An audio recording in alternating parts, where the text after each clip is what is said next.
मना कर दिया, मिलने से मना कर दिया, अब कह रहे वृंदावन छोड़ के चली जाओ। क्यों? द्वारिका क्यों जाऊं? कम से कम वृंदावन में रहूंगी, उससे मेरी चेतना तो बनी रहेगी ना। तो चंपा ने कहा, बोले पूरी बात तो सुनो माधवी, ठाकुर जी कह रहे हैं, बोले भैया वृंदावन में भक्त रहते हैं और द्वारिका में मेरी पत्नियां रहती हैं, तो मीरा का स्थान तो वहां है जहां पत्नियां रहनी चाहिए। इसलिए मीरा को कहो कि अब अपने ससुराल जाए। अपने वास्तविक से ससुराल तो आज तक गई नहीं, वो उसका ब्याह हुआ हमसे, कम से कम अपने वास्तविक ससुराल में एक बार तो चरण घुमा के आवे, एक बार तो देख के आवे कैसा उसका ससुराल। ये भाव सुनते ही मीराबाई नाचने लगी, बोले अच्छा ये भाव है तो मैं जरूर जाऊंगी। मीराबाई प्रसन्न हो गई। प्रसन्न भी होती हैं, लेकिन कभी कभी वृंदावन का विरह भी व्याप्त हो जाता है। एक दिन मीराबाई ने अब विचार किया, कुछ दिनों में मैं द्वारिका प्रस्थान करूंगी। एक दिन बंधुओं, मीराबाई की ख्याति तो बहुत बढ़ी गई थी, लोग बाग दर्शन करने आते थे। एक बार दो महापुरुष उनका दर्शन करने आए, सामान्य से दिख रहे थे। मीराबाई के सन्मुख आए, आकर के बैठे, बोले हमने बहुत सुना है आपका स्वर बहुत मधुर है, आप ठाकुर जी की बड़ी मधुर सेवा करती हैं, राणा जी ने आपको विष का प्याला दिया, आदि आदि ये सब कीर्तिमान बाप गाने लगे। तो मीराबाई बोली, मेरे पास आके मेरी कीर्ति मत गाइए, मेरे लाल जी की कीर्ति गाओ, वो मुझे प्रिय लगती है। उन दोनों को मीराबाई ने जब देखा, तो एक व्यक्ति को जब देखा तो उसके रूप माधुरी और शब्द से मीराबाई अनुभव कर पा रही थी कि ये कोई गवैया है। और मीराबाई ने जब उसके अंगों की ओर टटोला, देखा कि उसके हाथ में कोई वाद्य बजाने वाला एक यंत्र उसके हाथ में लगा हुआ है। जैसे आप कभी देखेंगे जो सितार वादन करते हैं, उनके हाथ में एक सितार बजाने वाला एक साधन होता है, वो उसको जब सितार नहीं बजाते तो अंगूठी बना के पहन लेते हैं। तो वैसा ही एक यंत्र उन्होंने देखा।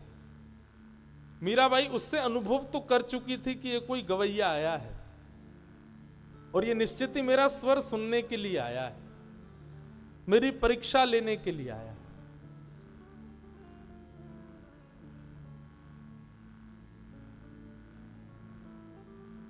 देश मीराबाई बैठी थी, उसने निवेदन किया कि आप कुछ फरमाइए ना, ठाकुर जी के सामने कुछ सुनाइए। मीराबाई का बंधुओं चरित्र पूरा पदों से ही भरा हुआ है। इतने पद हैं कि ना चाहते हुए भी, मैं तो बहुत कम गाता हूं, लेकिन मीराबाई के तो हर भाव में एक पद विद्यमान है।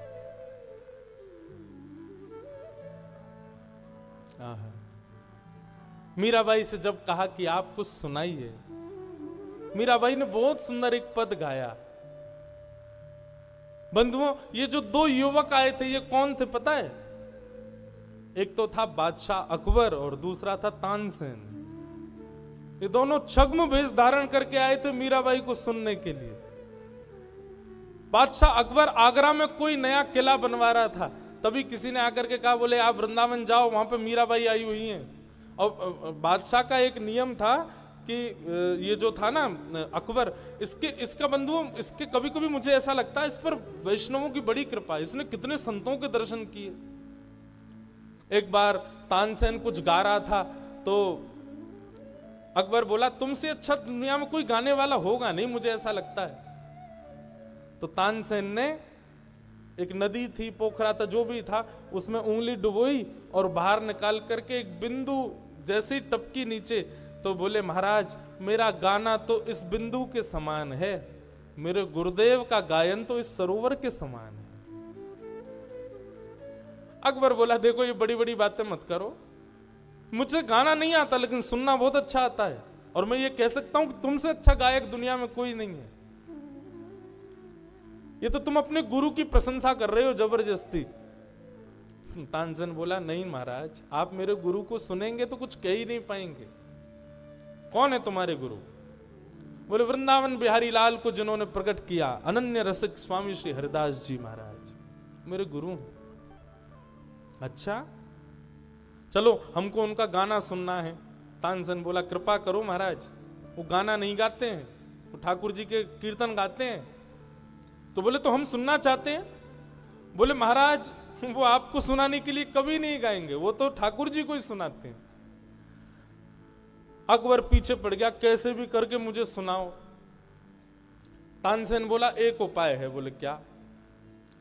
आपको बादशाह का रूप त्यागना पड़ेगा, एक सामान्य रूप धारण करना पड़ेगा, मेरे साथ चलना पड़ेगा, और महाराज बहुत अच्छा हो जाएगा यदि आप मेरे दास बन के चलो। लेकिन अकबर को संगीत का इतना शौक था कि वो तानसेन का दास बनने को तैयार हो गया। तानसेन का दास बन करके, और जैसे संगीतज्ञों के वाद्यों को उठाने वाला कोई चलता है संग में, ऐसे अकबर पीछे तानपुरा लेकर के चल रहा था तानसेन के साथ। तानसेन बोला भगवान एक कृपा और करना। बोले क्या? आपकी एक बुरी आदत है। बोले क्या? जब भी कोई गाता है आप वाह वाह वाह वाह वाह वाह कर देते हो। हमारे गुरुजी का स्वर सुन के वाह वाह मत कर देना, नहीं तो भगा दिए जाओगे, पीट दिए जाओगे। तानसेन बोला नहीं करूंगा। स्वामी श्री हरदास जी महाराज विराज रहे थे कुंज में। तानसेन गया, प्रणाम किया। तानसेन के साथ में अकबर भी आया। अब तो तानसेन अंदर ऐसा ही व्यवहार कर रहा है जैसे सेवक है, जल्दी प्रणाम कर, गुरुदेव हैं। अकबर के जी जी हुजूर प्रणाम। स्वामी जी बोले कहो तानसेन बड़े दिन में आए हो? बोले हाँ। चलो कुछ सुनाओ। तानसेन गाने लगा। तानसेन ने पृथ्वी, जल, अग्नि, वायु, आकाश उसके गायन के अधीन रहते थे। वो चाहता तो दीप जला देता था, चाहता तो वर्षा कर देता था, चाहता तो आंधी तूफान आ जाते, चाहते तो सब सामान्य हो जाता। उसके गायन में इतनी शक्ति थी। स्वामी जी के सामने कुछ गाने लगा। गाते गाते तानसेन ने जबरदस्ती गलत गाया। जैसी गलत गाया तो स्वामी जी बोले गलत क्यों गाते हो? बोले भगवान गलती हो गई, आप सुधार दीजिए ना, क्योंकि ये मर्यादा है कि आप वृंदावन के रसिकों को कह नहीं सकते, आज्ञा नहीं कर सकते कि गाइए। वे जब चाहें तब गाएंगे। तो तानसेन ने ये युक्ति अपनाई कि मैं गलत गाऊं और सुधारने के लिए कहूंगा तो ये गाएंगे, अकबर सुन लेगा। स्वामी जी पहचान गए, अच्छा तो ये चाहते हो कि हम गाएं? बोले जी भगवान। स्वामी श्री हरदास जी महाराज ने बिहारी जी का स्मरण करते ही जैसे ही एक स्वर लगाया,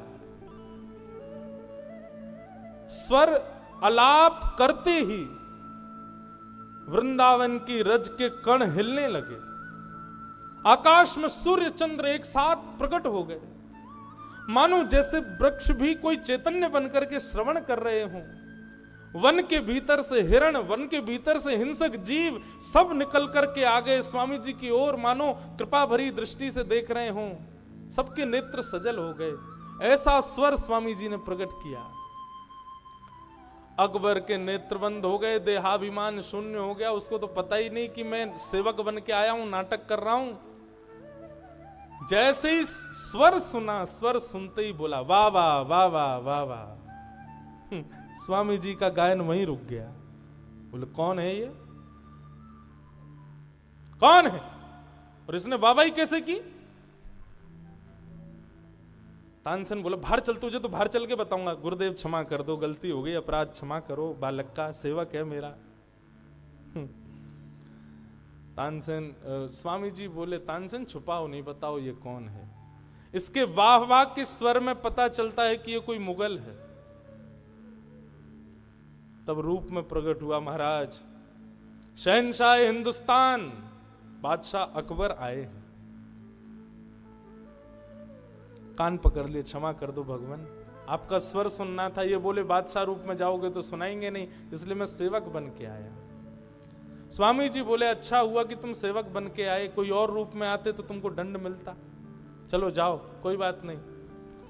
बादशाह बोला अब आपको पता ही चल गया कि मैं बादशाह हिंदुस्तान हूं। भगवान आपका मैंने स्वर सुना है, कुछ दक्षिणा देना चाहता हूं, बताइए क्या दे दूं। स्वामी जी बोले हमको कुछ नहीं चाहिए, बस तुम चले जाओ, यही हमारी दक्षिणा है। बादशाह बोला ऐसे तो नहीं जाऊंगा, आप भारत के सम्राट के सामने खड़े हैं महाराज, बताइए क्या चाहिए। स्वामी जी बोले यमुना जी का केसी घाट है, उसकी एक सिड्डी टूट गई है, बनवा दो, जाओ। अकबर की आधी संपत्ति लग गई लेकिन वो सिद्धि नहीं बन पाई। अकबर दौड़ा दौड़ा आया, बोले भगवान मेरे बस का नहीं है। तो बोले मैंने मना किया था ना कि कोई दक्षिणा नहीं चाहिए, तुमको जबरदस्ती लगा। तो ये कथा मैंने क्यों सुनाई, अकबर भले ही मुगल था लेकिन अकबर को आप देखेंगे उस पर संतों की बड़ी कृपा, संतों का खूब दर्शन किया। आज अकबर को जब पता चला कि भक्तिमती मीराबाई आई हैं तो अकबर रूप बदल करके तानसेन के साथ उनका स्वर सुनने आया। दोनों रूप बदल करके बैठे, लेकिन मीराबाई को अनुभव हो गया था कि ये कोई छद्म वेश में आए हैं, इनके हाव भाव स्वर से पता चल रहा है कि ये कौन है। आहा, मीराबाई ने एक तारा लेकर के स्वर छेड़ दिया।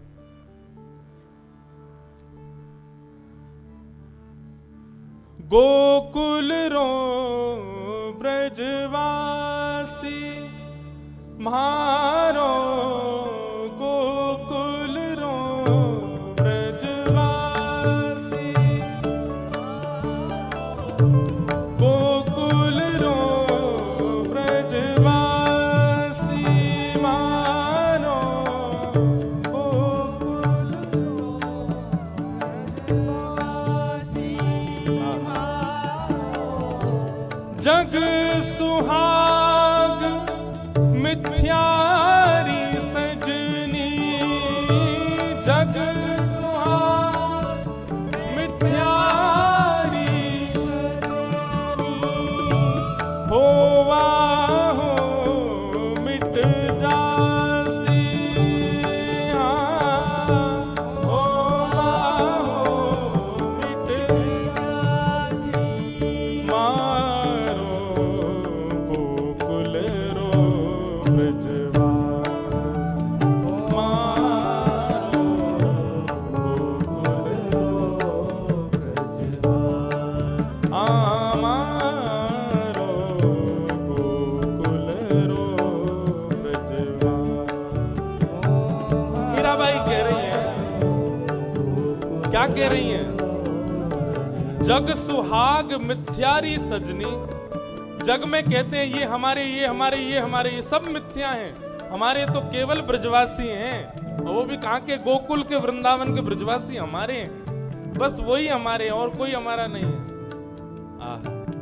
गोकुल रो ब्रजवासी मारो, गोकुल रो ब्रजवासी, ओ मारो प्रियतम हृदय बसत है, मारो प्रियतम हृदय बसत है। किसी ने कहा ब्रजवासियों में क्या गुण है, तब मीराबाई कहती हैं हमारा प्रियतम उनके हृदय में बसता है, ब्रजवासियों के हृदय में, इसलिए ब्रजवासी हमारे हैं। मारो प्रियतम हृदय बसत है, मारो प्रियतम हृदय बसत है, दरस लहा सुख राशि, ओ दरस लहा सुख राशि, हाँ मीरा रे प्रभु हरि अविनाशी।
मीराबाई का स्वर सुनकर के महाराज, यहां तानसेन भी मंत्रमुग्ध हो गए और पीछे बैठा हुआ अकबर भी मंत्रमुग्ध हो गया। अकबर ने अपने जेब से एक सुंदर आभूषण निकाल करके मीराबाई के सामने रखा। मीराबाई के स्वर निकल पड़ा, झांपना मुझे नहीं, इनको अर्पित कीजिए। झांपना शब्द सुनते ही वो तो पानी पानी हो गया। बोले आपने झांपना क्यों कहा? बोले क्या आप बादशाह अकबर नहीं है? अकबर तो नतमस्तक हो गया, जय हो, क्षमा करें। और निश्चित ही आपके साथ में आए हुए राग रागनियों के मूर्धन्य विद्वान ये तानसेन है। तानसेन भी नतमस्तक हो गया। ऐसी मीराबाई। अकबर दर्शन करके आनंदित हो गया। अकबर और तानसेन के ऊपर मीराबाई ने कृपा की, उनको अपना स्वर सुनाया और अब मीराबाई की घड़ी आई द्वारिका प्रस्थान की। मीराबाई द्वारिका को प्रस्थान करने लगी। अनंत संत वैष्णव जनों की टोली मीराबाई के साथ वृंदावन से द्वारिका को प्रस्थान करने लगी। थारे कारण मीराबाई कह रही हैं, 4 महीने लगे मीराबाई को वृंदावन से द्वारिका पहुंचने। मानो चातुर्मास से शुरू हुआ था जिस दिन मीराबाई वृंदावन से निकली और चातुर्मास पूर्ण हुआ तब द्वारिका पहुंची। थारे कारण बन बन डोला, लिया जोगणारा भेष, बीत्या चौमासा मास बिताया, पंढरी मारा के।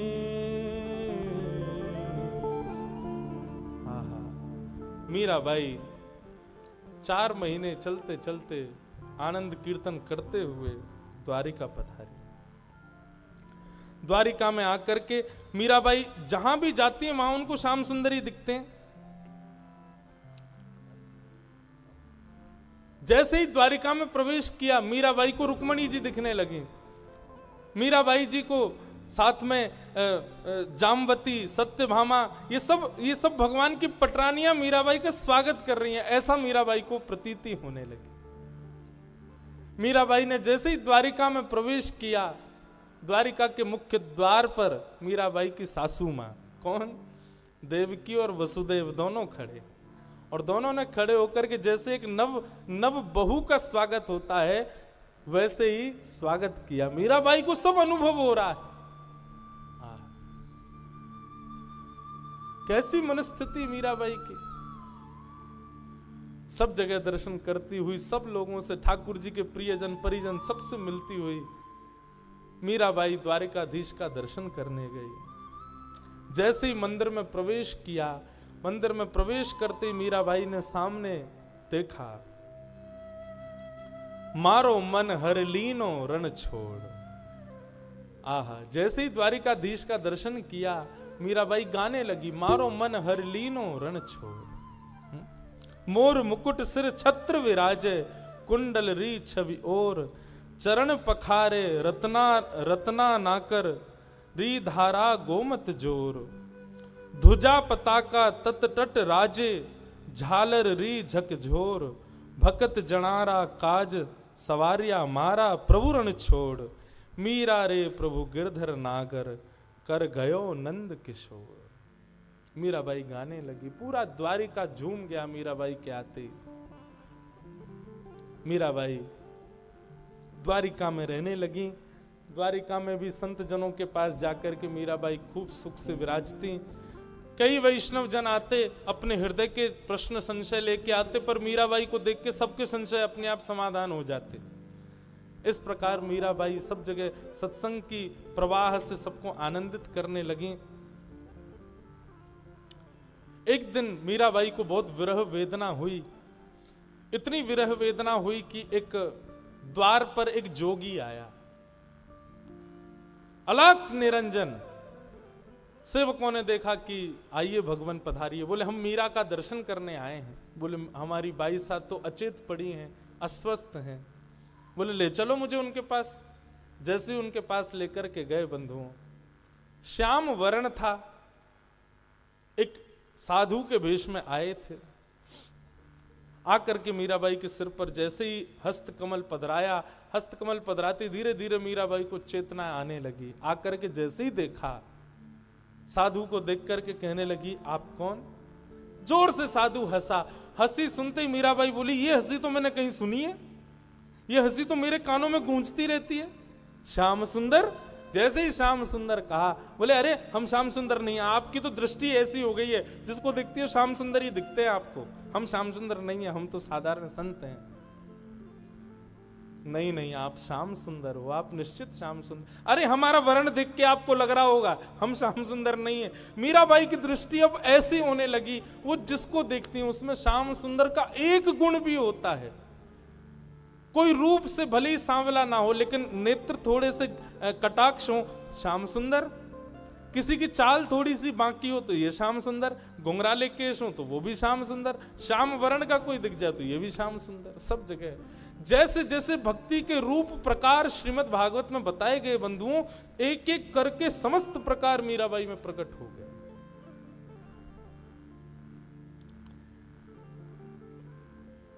इस प्रकार मीराबाई रहने लगी। बंधुओं, अब मीराबाई तो द्वारिका आ चुकी थी, परंतु मेवाड़ की स्थिति बहुत बिगड़ गई। जिस दिन मीराबाई मेवाड़ से गईं, उस दिन से ही मेवाड़ में अन्न जल की कटौती होने लगी। लोग भूख प्यास से मरने लगे। मेघों ने ना जाने कितने वर्षों से मेवाड़ की भूमि पर वर्षा की ही नहीं है। वनस्पतियां खत्म होने लगी, नदी सब तालाब पोखर सूखने लगे, अकाल पड़ गया मेवाड़ में। तब संतों को बुलाया गया, क्योंकि पहले तो संत सहज ही आ जाते थे, अब तो संतों को बुलाना पड़ता था। बोले भगवान बताइए ना क्या करें। तब संतों ने कहा भक्त अवज्ञा तुरत भवानी। ये भक्त की अवज्ञा का ये फल आप लोग भोग रहे हैं। आपने कितनी पीड़ा दी भक्तिमती मीरा को, वो सब आपको भोगनी पड़ रही है। जब तक भक्तिमती मीराबाई लौट करके नहीं आएंगी, तब तक यहां का अकाल ठीक नहीं होगा। 100 ब्राह्मणों के सहित सैनिकों को भेजा राणा जी ने, ढूंढा कहां है मीराबाई। तब राणा जी को स्मृति आई कि मैंने बहुत गलत किया। अब क्या करने से फायदा, अब तो सब हो चुका था। 100 ब्राह्मणों को भेजा, सैनिकों के साथ द्वारिका आ गए। द्वारिका में खोजते हुए मीराबाई के पास पहुंचे। मीराबाई से जाकर के सबने प्रणाम करते हुए निवेदन किया, मीराबाई हम सब लोग चित्तौड़ से पधारे हैं। आप जब से मेवाड़ छोड़ करके गई हैं, तब से मेवाड़ में वर्षा भी नहीं हुई है। मेवाड़ की स्थिति बहुत खराब है। हमारे यहाँ के कुछ संतों ने आकर के बताया, जब तक आप लौट करके नहीं जाओगी तब तक मेवाड़ की स्थिति सुधरेगी नहीं। हमारी आपसे प्रार्थना है भगवान, आप वापस चलो। मीराबाई बोली मैं जग जंजाल से बचकर के यहां आई हूं, मुझे पुनः जग जंजाल में मत लेके चलो। भोजराज जी की इच्छा पूर्ति के लिए मैं मेवाड़ गई थी। वहां पर ठाकुर जी की खूब भक्ति की, संत महापुरुषों का आगमन सब सहज ही हो गया था। परंतु अब मेरी इतनी स्थिति नहीं कि मैं दोबारा मेवाड़ जाऊं। आपसे प्रार्थना है, अब मुझे इसके लिए बाध्य मत कीजिए। अनेक दिनों तक वे सब लोग द्वारिका में मीराबाई के आगे पीछे घूमते रहे, प्रार्थना करते रहे आप चले। बोले मैं हाथ जोड़ के प्रणाम करती हूँ, सब ब्राह्मण देवताओं को दक्षिणा बांट दी, मैं प्रणाम करके कहती हूँ मुझसे अब आप ये जिज्ञासा मत करिए, मैं वापस नहीं जाऊंगी। अब ब्राह्मणों ने खूब प्रयास किया, मीराबाई लौट करके नहीं गई। मांड मीराबाई एक दिन कुछ लोगों ने आकर के बताया, बोले कि जो ब्राह्मण मेवाड़ से आए हैं वे सब अनशन व्रत पर बैठे हैं। यदि आप वापस नहीं जाओगी तो वे सब अपने प्राण त्याग देंगे। मीराबाई 56 भोग लेकर के गई, सबसे कहने लगी आप लोग प्रसाद पाइए, इस प्रकार अनशन मत कीजिए। बोले अब तो अनशन तभी टूटेगा जब आप अपना मुख मेवाड़ की ओर मोड़ोगी, आप हमारे साथ वापस चलोगी तभी हम लोग अनशन तोड़ेंगे। मीराबाई बड़ी दुविधा में पड़ गई, क्या करूं।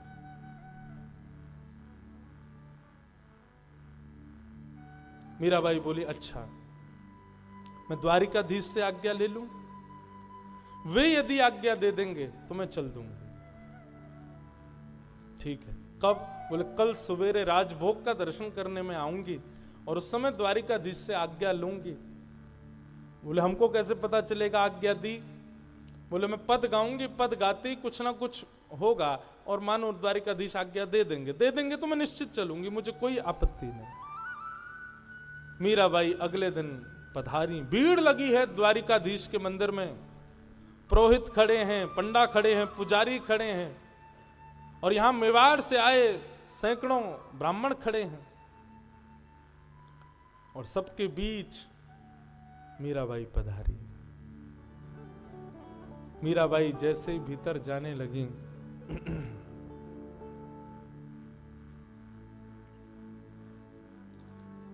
ब्राह्मणों ने रोका नहीं।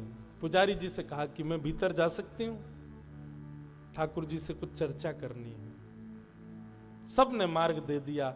मीराबाई भीतर गई, द्वारिकाधीश को अपलक नेत्रों से देखने लगी। नाथ अब क्या आज्ञा है आपकी? सब संसार छोड़ दिया, सब सह लिया, सब कुछ कर लिया, परंतु आज मेरे सामने ऐसी स्थिति आई, अब दोबारा मुझे उसी संसार में उड़ेला जा रहा है। नाथ अब जो आप आज्ञा करेंगे मैं वो करने को तैयार हूं, मैं तो हार चुकी नाथ। और मीराबाई सामने बैठ करके अपने जीवन का अंतिम पद गाती हैं ठाकुर जी के आगे और द्वारिकाधीश से विनती करती हैं, साजन साजन सुध ज्यों जनो त्यों लीजो, साजन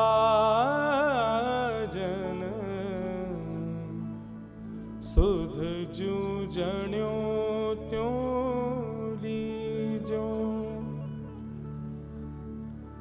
तुम बिन मेरे और न कोई, तुम बिन मेरे और न कोई, कृपा राबरी कीजो, ओ कृपा राबरी कीजो, प्रियतम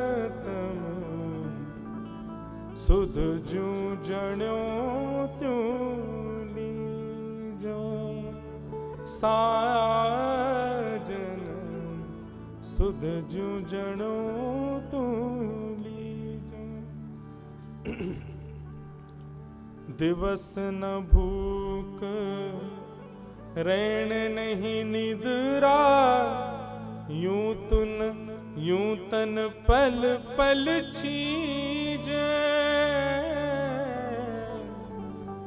दिन में मुझे भूख नहीं लगती, रात में मुझे नींद नहीं आती, ऐसी मेरी तन की स्थिति हो चुकी है नाथ, अब आप ही मेरे हो। दिवस न भूख रैन नहीं निद्रा, यूं तन पल पल छीजे,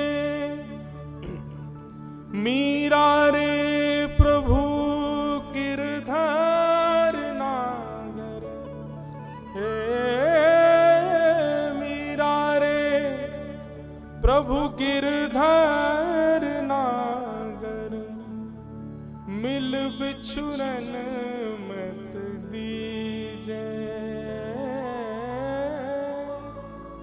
बिन मिल बिछुरन मत दीजे साजन सुध जूझणो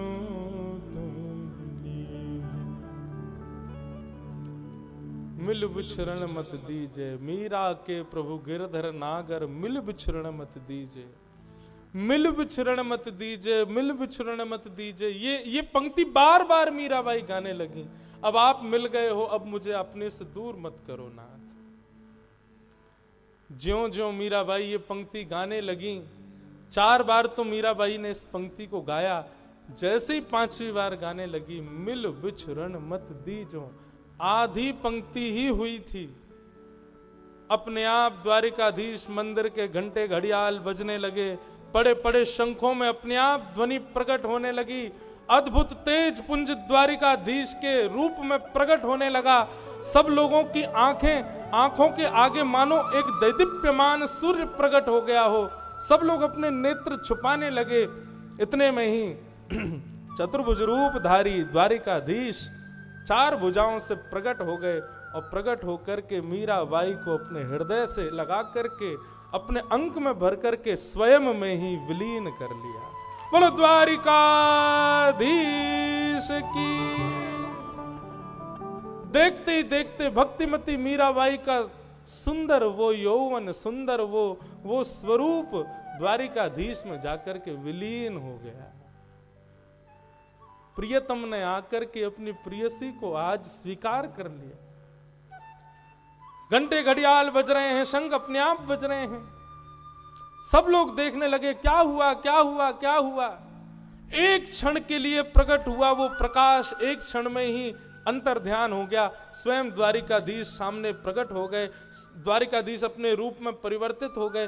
सबने देखा, कहां है? एक तार पड़ा है, परंतु मीराबाई तो वहां नहीं है। पुजारी जी ने जाकर के गर्भगृह में देखा, ऊपर नीचे आए बाएं दाएं सब जगह देखा, लेकिन मीराबाई नहीं दिखी।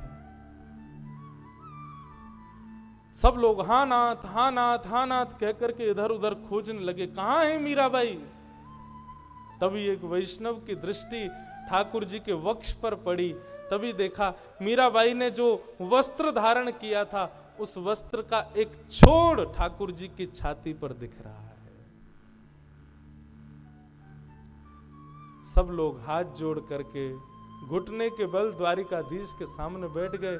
नेत्रों से अविरल अश्रुधार गिरने लगी। आज भक्ति की पराकाष्ठा दिखाई ठाकुर जी ने, अपनी परम भक्ता मीराबाई को स्वीकार कर लिया। मीराबाई गाती थी, कबहू मिले पिया मोरा गोविंद,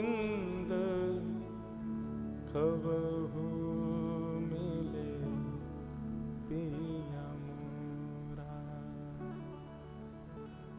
मिलवे को मोहे चाव घनेरो, राखूं